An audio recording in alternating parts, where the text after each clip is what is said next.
Hello student, welcome to my channel. तो आज मैं आपको अपने इस वीडियो में क्लास 10 पॉलिटिकल साइंस का पावर शेयरिंग लेसन एक्सप्लेन करने जा रही हूँ। हम इस लेसन में दो कंट्री की केस स्टडी के बारे में पढ़ेंगे, एक बेल्जियम और श्रीलंका। हम देखेंगे कि बेल्जियम ने पावर शेयर की तो उसने वहाँ पर अपनी दो कम्युनिटी के बीच में जो स्ट्राइक थी, जो टेंशन थी, उसे किस तरीके से सेटल किया।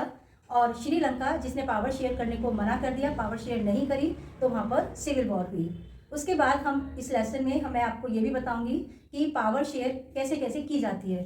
हम देखेंगे कि गवर्नमेंट के डिफरेंट ऑर्गन्स के बीच में, डिफरेंट सोशल कम्युनिटी के बीच में और डिफरेंट पॉलिटिकल पार्टीज के बीच में पावर शेयर की जाती है। चलिए अब हम अपना लेसन स्टार्ट करते हैं बेटा। और सबसे पहले हम लोग बेल्जियम के बारे में हम लोग पढ़ेंगे। तो देखिए बेल्जियम की लोकेशन कहाँ क्या है। बेल्जियम एक बहुत छोटा सा स्मॉल कंट्री है और ये कौन से कॉन्टिनेंट में है? ये यूरोप में है। Smaller in area than the state of Haryana, यानी ये जो है हरियाणा से भी एरिया वाइज हम देखें, हरियाणा से भी छोटा है। हमारा हरियाणा बेल्जियम से बड़ा है। अब इसके जो बॉर्डर्स हैं, देखो ये अपना बॉर्डर किन किन देशों के साथ में शेयर कर रहा है? France, Netherlands, Germany and Luxembourg. हमें ये चारों कंट्री याद रखने हैं क्योंकि इनमें से बहुत क्वेश्चन हमारे को पूछे जाते रहते हैं कि कौन कौन से कंट्री जो है वो बेल्जियम के साथ में बॉर्डर शेयर कर रहे हैं। अब हम आते हैं बेल्जियम की एथनिक कंपोजिशन के बारे में। तो देखो एथनिक कंपोजिशन से क्या मतलब है कि एक सोशल डिवीजन होता है जो बेस होता है एक कॉमन कल्चर के ऊपर। तो यहाँ पर जो है तीन मेजर ग्रुप हैं, एक तो है हमारे डच, एक है वहां पर फ्रेंच और एक है वहां पर जर्मन। वहां पर जो डच स्पीकिंग कम्युनिटी है वो है 59%, जो फ्रेंच स्पीकिंग कम्युनिटी है वो है 40% और जो जर्मन स्पीकिंग कम्युनिटी है वो है 1%। अब हम देखते हैं ब्रुसेल्स। देखिए ब्रुसेल्स क्या है? ये बेल्जियम की कैपिटल है। ब्रुसेल्स के अंदर जो एथनिक कंपोजिशन है वो जस्ट अपोजिट है कंट्री के। कैसे?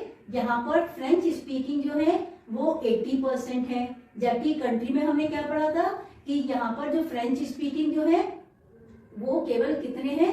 40% है। और जो डच स्पीकिंग है वो यहाँ पर 20% है और कंट्री के अंदर डच स्पीकिंग कितने हैं? 59% है। तो सिचुएशन क्या हो रही है? उल्टी हो रही है बेटा, बिल्कुल, कि जो कम्युनिटी कंट्री के अंदर मेजॉरिटी में है वो कैपिटल के अंदर मेजॉरिटी में है और जो कम्युनिटी वहां पर कैपिटल सिटी के अंदर माइनॉरिटी में है वो कंट्री के अंदर मेजॉरिटी में है। अब यहाँ पर कारण अब क्या होता है, धीरे धीरे इन लोगों के बीच में, डच के बीच में, फ्रेंच के और जर्मन स्पीकिंग कम्युनिटी जो है, मेनली तो देखो दो मेन है डच और फ्रेंच, इनके बीच में मनमुटाव, टेंशन जो है वो होनी शुरू हो जाती है। कारण क्या है, रीजन क्या है कि जो वहां पर माइनॉरिटी कम्युनिटी है वो इनके कंपैरिजन में, डच लोगों के कंपैरिजन में वो काफी रिच भी है और पावरफुल भी है। ठीक है, अब देखो धीरे धीरे इनके अंदर टेंशन होने लगी, लड़ाई झगड़े भी होने लगे। तो वहां की जो गवर्नमेंट थी अब वो अपनी प्रॉब्लम का सॉल्यूशन ढूंढते हैं। तो देखो अब इन लोगों ने, बेल्जियम लीडर जो हैं, तो अब इन लोगों ने ये रिकॉग्नाइज कर लिया, बेल्जियम की सरकार ने, कि जो रीजनल डिफरेंसेस हैं और जो कल्चरल डिफरेंसेस हैं हमें उनको रिकॉग्नाइज करना होगा, उन्हें इंपॉर्टेंस देनी होगी, उन्हें अधिकार देने होंगे। ठीक है, इस चीज को उन्होंने रिकॉग्नाइज किया और यहाँ पर उन्होंने फिर अपने कॉन्स्टिट्यूशन को उन्होंने four time they amended their constitution between 1970 to 1993। उन्होंने 4 बार 1970 से 1993 तक 4 time they amended their constitution. और जो पॉलिसी उन्होंने अपनाई वो अपने कॉन्स्टिट्यूशन को जब तक चेंज करते रहे जब तक उन्होंने देख लिया कि भी हमारे देश के अंदर सभी कम्युनिटी को इक्वल राइट्स नहीं मिल रहे हैं। तो जो पॉलिसी उन्होंने अपनाई बेटा, उस पॉलिसी का नाम क्या है? वो पॉलिसी है अकोमोडेशन पॉलिसी। अब देखो उनकी पॉलिसी के स्टेप्स क्या क्या थे। सबसे पहला, equal representation to both Dutch and French in the central government. वहां की सरकार ने भाई ये डिक्लेयर कर दिया कि number of Dutch and French speaking minister जो हैं they shall be equal in the central government. कोई ये मैटर नहीं होता कि भाई डच जो है वहां पर 59 है और फ्रेंच जो है 40% है, ये कोई जरूरी नहीं है। मंत्री जो होंगे सेंट्रल गवर्नमेंट के अंदर, जो मिनिस्टर्स होंगे वो इक्वल होंगे, ठीक है। और एक काम और उन्होंने किया कि भी अगर कोई भी लॉ है ना, if any law requires the support of majority of member, तो फ्रॉम ईच लिंग्विस्टिक ग्रुप, तो यहाँ फिर देखो सेकंड उन्होंने क्या किया, power sharing with the state government, की बहुत सारी जो पावर्स थी वो उन्होंने सेंट्रल गवर्नमेंट ने have been given to the state government, है ना। तो सेंट्रल गवर्नमेंट ने कुछ पावर जो है स्टेट गवर्नमेंट को हैंड ओवर की, और द स्टेट गवर्नमेंट जो है, इसका मतलब क्या हुआ कि स्टेट गवर्नमेंट जो है अब वो सेंट्रल गवर्नमेंट के कंट्रोल में नहीं है, उनके अंडर में नहीं है। अब बच्चों थर्ड स्टेप क्या था, वो था इनका सेपरेट गवर्नमेंट उन्होंने फॉर्म की थी, और वो कौन सी थी, वो थी कम्युनिटी गवर्नमेंट। देखो एक वहां पर there is central government, state government, but there is a third kind of government, और that is the community government. अब ये कम्युनिटी गवर्नमेंट जो है, तो देखिए अब ये क्या करेगी यहाँ पर कि हर कम्युनिटी, हर लिंग्विस्टिक ग्रुप के जो लोग हैं, चाहे वो डच हैं, फ्रेंच हैं और जर्मन स्पीकिंग है, no matter wherever they live, कहाँ रहते हैं, पूरे देश में कहीं भी रहते हो, तो वो सभी लोग जो हैं अपनी गवर्नमेंट फॉर्म करेंगे, सरकार बनाएंगे।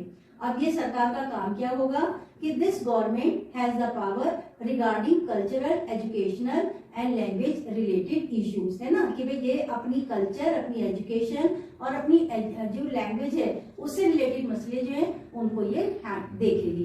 तो देखो इन्होंने ये 4 स्टेप उन्होंने जो है वो लिए थे अपने यहाँ पर अपनी कंट्री की प्रॉब्लम को सॉल्व करने के लिए। ठीक, पहला मैंने आपको बताया equal representation to both the Dutch and French in the central government, फिर हमने देखा पावर जो है स्टेट गवर्नमेंट को दी गई, फिर हमने देखा कि ब्रुसेल्स के अंदर जो है वहां भी उन्होंने एक सेपरेट गवर्नमेंट बनाई, वहां भी उन्होंने equal representation to both the communities जो है उनको दिया गया।